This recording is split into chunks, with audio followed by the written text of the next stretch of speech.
All right, guys, Instructor Z here. We got James, he's my uki, or my partner right now. And we're talking about half guard. And in this position, I'm in top half guard, he's in bottom half guard. And throughout this series, as we get more information, we'll be hitting aspects of both positions, top and bottom. Because if I'm on top, I need to know what the bottom guy needs to do to be successful. And he knows what I have to do to be successful, and we have to counter that to each other. So, starting off today, top half guard, and let's just go to the basic fundamental position of half guard in the top position and the variations that you come across based off of the movement and the problems that my partner on the bottom is giving me. So, starting, for me, there are different, I guess technically half guard is just him controlling my leg. I guess my leg comes out a little bit, it would be considered quarter guard. He only has a piece of it towards my ankle, but we both have our legs intertwined. His legs intertwined here, and not to insult anybody's intelligence out there. I know all our Renzo Gracie family is very intelligent concerning this position, but I just want to review it so everybody's on the same sheet of music. So he's already got his knee shield in, he's got his bottom leg here, and usually he wants to prevent me from getting inside. I want to be inside this area to some degree. Eventually that will lead to a head and arm position, hopefully flattening him out. He's doing good right now. He's on the side. If I can help it, I always want to be on my side. I never want to be flat. In certain positions and certain attacks will permit me being on my back, but rule of thumb is he's on his side. I don't want to win. If I get inside of these limbs and these frames that he has to use against me, maybe I can control his body position and keep him flat. So remember that. First things first, this knee shield. If somebody has a knee shield on me and I'm trying to pressure them from this top half guard position, I need to get around this, or else I'm going to have to go around the outside. I want to go through. I want to get to that vulnerable area that James has right here where I can get past all these frames, right? So for me, I manage that right away by leaning on it or interlacing it with my arm. However I want to do that, start moving it out the way, and usually he's not going to let me. But one key part that I like to make sure that I get before I start dealing with all that is a good anchor system down on his thigh. This is not good for him, very good for me. But you can see where our legs are positioned now. He has me generally outside of his knee line.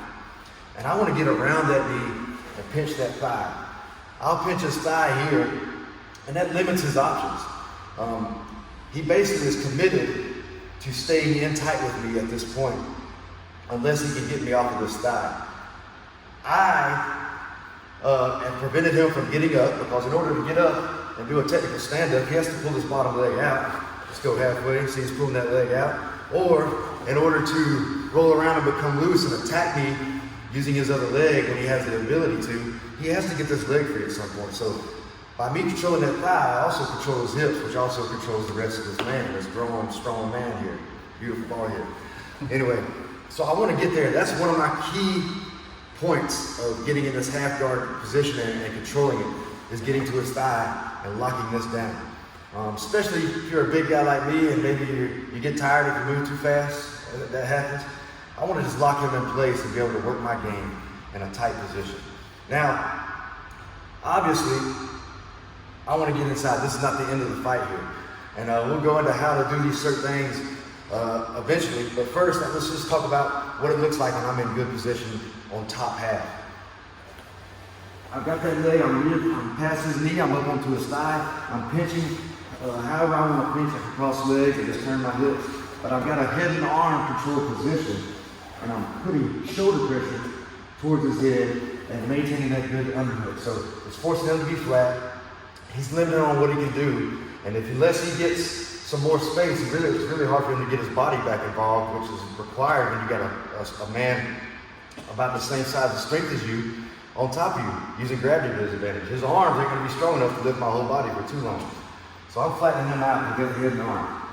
Right? So we'll rotate a little bit. See that from a different position. I've got that thigh covered for however I did it. I got past that knee shield that he has, and I've got my underhook, and I've got my overhook on his head side. So far side underhook, I'm collapsing, and I'm using my shoulder pressure to keep his head pointed that way, because this is the largest lever on the body, right? It's the head connected to the spine, connected to the hips. If his head is this way, it's going to be hard for him to bring his hips into power in my direction, because he's facing the opposite way. So this is one good position for half guard. And then once I'm there, I can utilize the strength of that position to start leg pummeling, getting one of my flippers, one of my free leg inside of his thigh, and start working from there to see what I can get out of that. Maybe a pass is what I'm hoping for. Another position. Sometimes I can get that underhook and I can sit through towards him, right? We'll rotate again. So still half guard, just a little variation, right?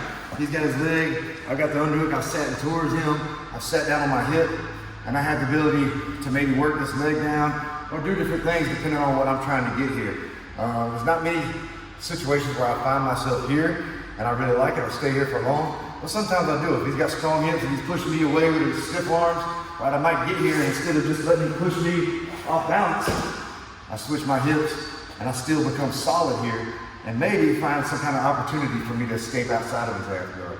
So this is the head side half guard variation, right? Now, the other one, I've got it here, I've got my good thigh position, I'm in tight, controlling his hips, and maybe he pushes my armpit stiff onto me this way, and I'll turn to the downside half guard variation position, right?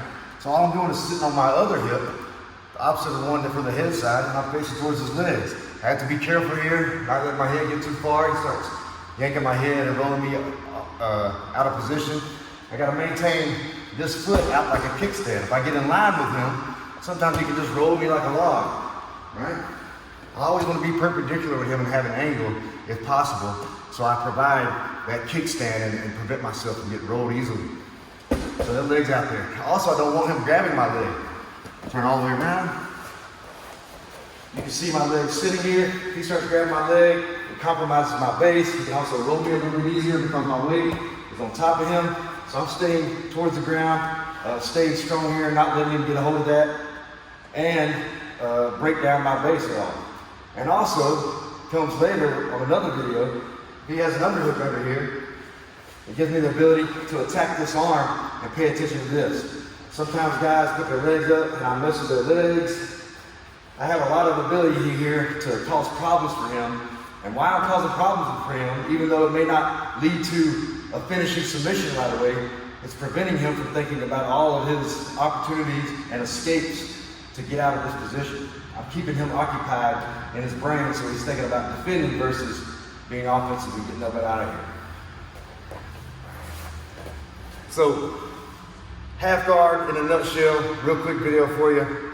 I can flatten it. I want to flatten him out. I want to get to that middle ground. I want to get close up on that thigh, control his hips so he can't get up. And I can go head side, turning my hips down. I can go leg side, turning my hips down as well. Or I can just be flat, square across him.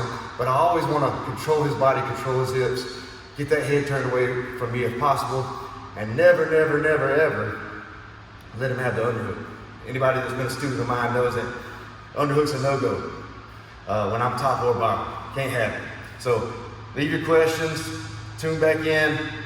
Anything you got that you want to see or any questions about this particular little explanation of half guard, let us know. It's just a few details, not in depth. That's all you need. Just remember that stuff, keep it fresh in your head. And remember, the basics done well is what makes you advanced. That's all I got.